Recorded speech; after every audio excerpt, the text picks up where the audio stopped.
சென்னையை அடுத்த சிங்கப்பெருமாள் கோயிலில் ரயில் தடம் புரள்வதை நேரலையாக வீடியோ எடுக்க வேண்டும் என்பதற்காக தண்டவாளத்தில் கட்டையை வைப்பது, கிளிப்புகளை கழற்றுவது போன்ற விபரீத செயல்களில் ஈடுபட்டதாக பாலமுருகன் என்ற இளைஞரை ரயில்வே போலீசார் கைது செய்தனர்.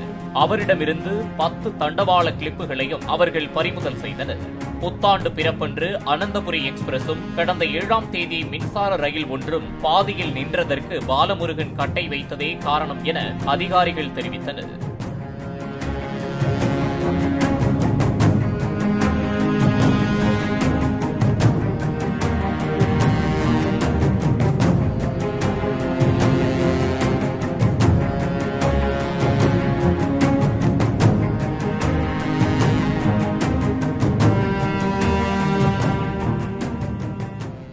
பிளே ஸ்டோர் மற்றும் ஆப் ஸ்டோரில் இருந்து பாலிமர் செயலியை QR கோடு மூலம் பதிவிறக்கம் செய்யுங்கள். செய்திகளை உடனுக்குடன் பெறுங்கள்.